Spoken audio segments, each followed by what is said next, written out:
It's another edition of Time About the Movies, and today we're taking a look at the 4 films of April 20th, 2007. We have movies starring Anthony Hopkins and Ryan Gosling, a psychological thriller. We also have Luke Wilson and Kate Beckinsale stuck in a motel, and they're part of a deadly game of cat and mouse. One of the greatest comedies of all time, and Meg Ryan and Kristen Stewart as part of an ensemble with the dude from the OC. But we'll get to those movies eventually. But let's start with the biggest new release of the weekend, the highest-grossing new release of the weekend. The new weekend. What am I saying? This is Anthony Hopkins and Ryan Gosling starring in Fracture.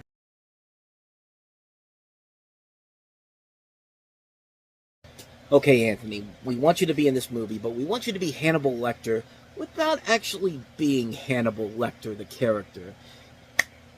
Give me the script, I'm in. And that's pretty much how this movie probably came to be, and I would not be shocked at all if that's the case.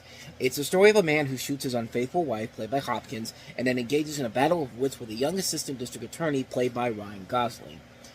And, yeah, it is pretty much just that, a psychological thriller where Anthony Hopkins just gets into the head of Ryan Gosling, sort of like how Hannibal Lecter's the character Hopkins plays in Silence of the Lambs gets into the head of Jodie Foster, and then Julianne Moore in Hannibal, and then in Red Dragon with Edward Norton. And definitely not a great movie overall, but you got two seasoned actors who've been very good in a lot of the movies they've been in. They both work off each other so well here. So yeah, it's hard not to see why this. It's hard to see why this movie. It's hard not to. What am I trying to say here? It's hard not to see this working, and it does work. It works very well. The mystery overall is really impressive, especially considering that you know this guy did kill his wife, but did he do it for the right reasons, or is this just part of a sinister game that he's playing with Gosling's character? And they do work off each other really well here, both Ryan Gosling and Anthony Hopkins, where it does work to so many levels. You got also have a strong cast that includes David Strathairn, Rosamund Pike, Embeth Davidtz, Billy Burke, Cliff Curtis, Fiona Shaw, Bob Gutton, Xander Berkeley, Zoe Kazan is also in the movie as well. And it just works. It's a really engaging thriller, a really engaging mystery overall, and it's a really impressive film that does take a pretty standard storyline and actually makes it work to its full advantages. And it's a movie that I kind of enjoyed. I don't think it's a great film overall, but it definitely is a lot better than it lets on with those trailers. But I liked it a lot. Fracture. With that said, let's move on to the next movie we have here. Luke Wilson and Kate Beckinsale starring in the thriller Vacancy.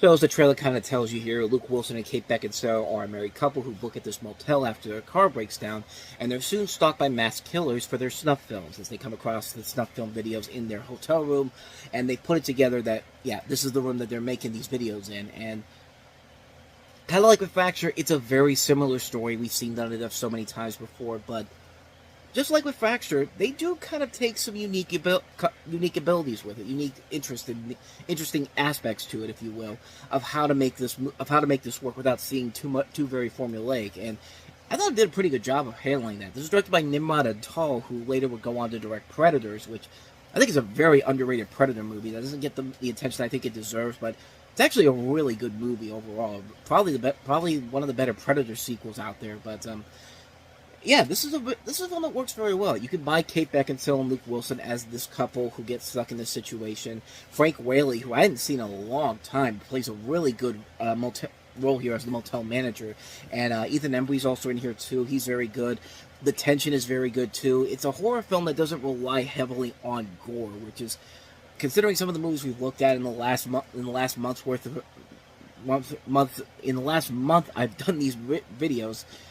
That's a good thing, because, yeah, this proves that you don't need a lot of gore. You just need a good mystery, a good creep factor to it, and you can make a really good movie out of it. And this is a really good movie, a really entertaining film that, yeah, takes a lot of liberties with stuff that we've seen done before and actually does something different with it, takes chances with it. And I like what they went with it, the direction they went with it. I think it's a very good film. It's definitely a film you should definitely check out, Vacancy.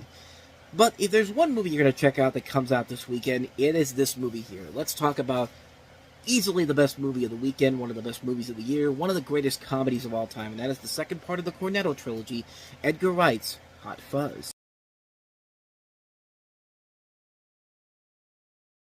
Ah, the famous fence scene from every one of these movies. Yeah, what's the matter, Danny? You ever heard of a shortcut and then just all the different ways they use the fences in these movies? I mean, that's one of the charms of this trilogy in general. The Three Favors Cornetto trilogy, of course, this is the second film of that series. The most successful one of the bunch in terms of critical success and commercial success. And in the film, you have Simon Pegg starring as Nicholas Angel, who's an elite London police officer whose proficiency makes the rest of his team look bad, causing him to be reassigned to a West County village where a series of gruesome deaths take place. You have Nick Frost starring as Constable Daniel Butterman, and also Jim Broadbent and Timothy Hutton also star in the movie. And what can you say, man? Hot Fuzz is one of the greatest comedies of all time. I mean, this is a film that is a parody and a loving parody of classic action comedies, action films in general. Over 100 action films were used as the inspiration for the script for this. I mean, this is a film that knows what it needs to do to entertain the hell out of you, and it does just that. The fun factor is great. Simon Pegg and Nick Frost are two wonderfully gifted comic talents, and when they get together, it's almost instantly comedy gold. I mean, this is a film that just works on so many levels. So many quotable lines in this movie. Just a beautifully fun, over-the-top movie that just works on every single level. I mean, honestly, there's really not much more I can say about this movie. I mean, the concept alone is hilarious. Simon Pegg's character is sent to another police district. Why? Not because he's doing a bad job, but because he's doing too good of a job. And that concept alone is just instant comedy gold right from the get-go, because he gets put in this place where, yeah, again, he's just way too overpowered by his own abilities as a cop, and just like everything about this movie is just pure instant gold on so many levels. It's a fantastic movie. This series is great, and hey, it gives me another excuse to pop out these little beauties again, because these are my pride and joy, and I spent almost $600 to get all of these, so I will gladly show these off once again. I mean, just look at this. Just look at how cool that is. I mean, yeah.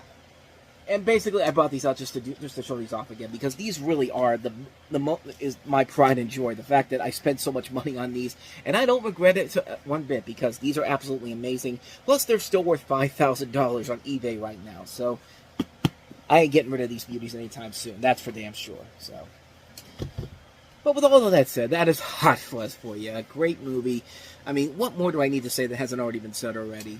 So, let's go ahead and move on to our last film that we have here, and that is In the Land of Women.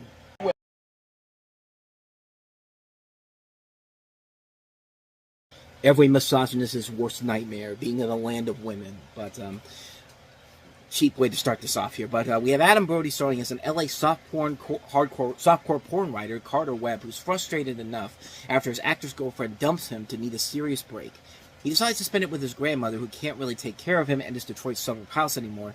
Helpful Carter soon overcomes mishaps to bond with a foxy neighbor, played by Kristen Stewart, across the street, and her daughters, helping them actually help her regain perspective and self-confidence.